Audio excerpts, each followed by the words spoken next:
everybody. VR Gaming Fan here. So we finally got our setup complete. All the necessary adapters and hardware and the camera and all that stuff. As well as the setup for our play space, the finalized setup. I mean, obviously we don't have a green screen, anything like that. I don't know if we're going to go that far at some point in the future, but barring green screen and mixed reality and all that fancy stuff that I'm curious about, I would like to investigate it, but that's a future thing. Other than that, we've got it done. So this is the basic setup. The fan over there is critically important. For anyone who has experienced VR, you know you sweat your ass off, and having that big fan blasting on us is really helpful. It's one of the reasons why we have these new wearable wireless lapel mics, so that we can have the fan blasting and still get good audio quality from myself and from Sprite. If we're going to have like a bunch of friends over and do a session, which we may or may not do, I'm not sure, we would have to use an omnidirectional mic to pick up everybody's voices, which means the fan would have to be off, and it can get rather unpleasant and sweaty for some of the more intense games. For some of the more relaxed games or very short sessions, which is generally what you do when you get a bunch of friends over, you know, maybe we'll do that. So we'll have to see. But basically, so as you can see, these extension cables that are running along the floor here, there's a USB 2 extension cable and an HDMI extension cable because my computer is way over there. This computer here is just a PVR that runs the TV. It's not a powerful machine and doesn't do VR. So my machine is way over there, nowhere near where the play space and filming area is. So we have these extension cords that run over. And then the breakout box is sitting under this box right here, which just holds it in place. So that if something pulls on it, rather than yanking all the extension cords right back to my computer, the cords just pop out of the breakout box. But to prevent that, and to prevent tripping over the cable, we have this strung up. Now this may look pretty nasty, but it just quickly unhooks off the ceiling, and then the only thing that's up there is a tiny little white hook, same color as the ceiling. You can barely see it. So we can easily move stuff out of the way and turn this space back into just a normal living room if we're having non-VR guests over or something like that. So it doesn't have to be this major alteration of your living space in order to support VR. Also, this is not expensive. These bungee cords, you can get at like the dollar store. The hook I got from the hardware store for like $3. And that's it. Like obviously I'm running extension cables, which depending on your scenario, you may need extension cables, and I think those cables were like $10 or $20 each. So, you know, a little bit more expensive, but not hugely expensive. We have the minimum sized play space in this area. So if you were going to go with the maximum sized play space, you would probably need extension cords just to allow you to navigate the entire play space. The included cable that runs from the breakout box, I believe, is 15 feet long, and it's sufficiently long that when you're in VR, I can go all the way to the extreme corner of the play space and turn around so the cable is behind me. I can cover the entire play space, and there are no problems with the cable. And with this rig that we have hanging from the ceiling, it serves two purposes. One, it keeps the cable, well, when the headset's actually on, rather than just sitting down on the floor, it keeps the cable off the floor, so you're not stepping on the cable, tripping on the cable. But also, it prevents the problem that some people have of ripping the cables out of the breakout box, which can damage the breakout box. This has some spring to it because it's a bungee cord. So if you pull on it, this absorbs the shock. And it lets you know, because you feel the resistance, lets you know, okay, I'm at the end of my tether. I have to stop pulling, I have to move in closer. Also, if you're like, you know, you're in a game and you're like swinging or whatever and you hit it, you're not going to cause any damage. The cord isn't affixed to the hook, it's just sitting in the hook so it can slide back and forth. And with the pull on the elastic bungee cord, basically, you can now move freely around the area. Don't have to worry about tripping out the cord. Don't have to worry about ripping the cord out of the breakout box. So it allows you absolute freedom in VR. And as I said, you know, a couple of $1 or $2 bungee cords and a $3 hook. And that's all you need, and it quickly unhooks and tucks away, so you don't have a whole bunch of permanent alterations to your living room or wherever it is you have your VR play space. So this, I find, is an excellent solution. It's very simple. It was very quick to install. And although, yeah, it looks like an eyesore while you're in VR, you're not going to care you're in VR. And when you're not in VR, you just quickly unhook it from the ceiling, and it just goes away.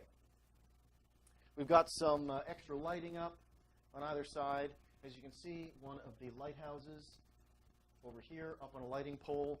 We have the same thing on the other side out of camera view. This is handy because if you want to reposition, and if you, the way that you're supposed to do it is have it bolted into a wall. But like the first time we set them up, they didn't work because I had the one lighthouse too far from the other one. It was too far on the other side of the room. Had I bolted them to the wall, that would have been a major pain. Plus, also, again, the fact that you don't want to permanently alter your living room environment or wherever it is. So these can be quickly collapsed, put away, moved, whatever I want to do. Also, excellent if you're in a rental space where you get in trouble for putting holes in walls. So that works out very well. So this allows us the maximum amount of freedom within the minimum play space, because I didn't feel like moving any furniture, to have absolute freedom for both playing in VR and also recording the VR. As you can see, we're using a more high-quality webcam than the one that I use for my sit-down. I'm too lazy to get up and stand up in front of the camera vlogs. And this one is a webcam rather than the other high-quality camera that I used, which doesn't do live streaming, and so I had to stitch everything together and sync everything up in editing software, which is a major pain that I can't stand doing. So now I have the live stream coming in from the camera and from the video capture card, which brings all of the information over from the VR rendering computer to the recording computer, which also the wireless microphones hook into the video capture card and bring that information over. Everything gets stitched together in open broadcasting software, so I don't have to do any synchronizing or stitching together. I can just bring in a single audio-video stream that's already synchronized, and then I just edit out the parts that I want to edit out in dead space and things like that. The video that I'm about to upload, Sprite trying out a new game, a game that clearly needs a lot of work. So there's not a whole lot in the way of exciting gameplay. Mostly it's just us trying to figure out what the heck is going on and the game screwing up. You'll notice her, she's a little hard to hear in that one. We didn't have the gain turned up to the right level on her microphone. That's since been turned up, so hopefully that won't be an issue in future videos. But now, we don't, like other than the one VR cord tethering us, we don't have any cords tethering us for microphones or cameras. We have freedom to move around, good audio quality. We can have the fan on to keep cool and comfortable, and not a whole lot on the back end as far as video editing goes, other than just edit out dead segments of gameplay. So this is pretty much our finalized setup. For those not interested in recording their VR, they're just interested in improving their VR experience, going with different headphones than the ones included, simply because the ones included, the cord is too short. I mean, you could get an extension cord, and then they'd be perfectly fine. But especially if you're going to be sharing your VR around, and which you're generally going to do, a nice over-the-ear set of headphones plugged into the headphone jack supplied with the Vive is very handy. Having your lighthouses on movable poles, but sturdy poles, so the lighthouses are not shaking or jittering or moving around at all, because that will throw off tracking. Rigging up one of these, very, very handy. This, I mean, it took maybe 5-10 minutes to set up, and it just worked perfectly first try, and it really, really, really helps with the immersion and the freedom, because you're not constantly concentrating on, am I tripping on the cord. What ends up happening if you get like wrapped up in the cord or whatever is you'll feel the cord press on your side. And you'll see this in the video that will be uploading. Sprite does it once, where she's walking along, and then she just does this 360 spin and keeps going because she feels the cord tug on her side, so she knows that it's wrapped around her. And it comes very intuitively, very naturally, but there's no worry about tripping. There's no worry about pulling the cord out or anything like that. So I find that this setup works really, really, really well for just VR playing.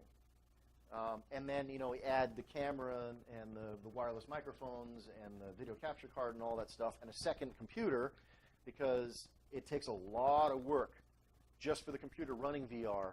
You don't want to be adding any workload to it by also that being the machine that records the VR. So that's what the video capture card is, to offload all of the recording work onto a second computer. So if you're going to get into recording, you're going to want to go to those extra lengths, and it can be quite pricey. But for just setting up your VR for a really good play space, these light poles, I got them off of Kijiji, similar to Craigslist, and I think they were like $25 each. I got them from a guy who just bought them in bulk from China or wherever. So I got them really cheap. You got about $20, $30 worth of extension cords.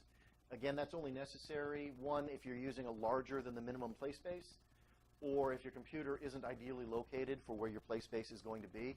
Mostly the reason why my play space is moved over here, rather than just working directly off my computer, is because I need to stand in front of this camera. So I could eliminate those extension cords if I was fine with playing with my play space this way, but then I would never be facing the camera. So pretty much the expense of the extension cords, in my case anyway, was an expense of recording, not an expense of just having a decent play space.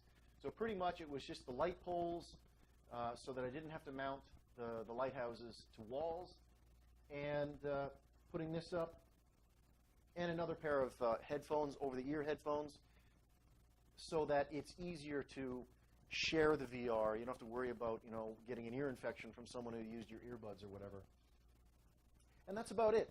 Oh, and of course, the VR covers. Absolutely must have the VR covers to block that sweat from getting into the VR pads. Sweat is a major issue. As I mentioned in a past video, the new business model of the professional model, or whatever they're calling it, of the Vive includes 5 or 6 VR covers. So they've figured out, yes, sweat is an issue, and it needs to be dealt with. Unfortunately, it didn't occur to them when they released the initial Vive headsets, but that's definitely an investment you're going to want to make, and they are a little bit pricey. I mean, they're between, I think they're like $20 and $30 or $35 Canadian, plus some shipping.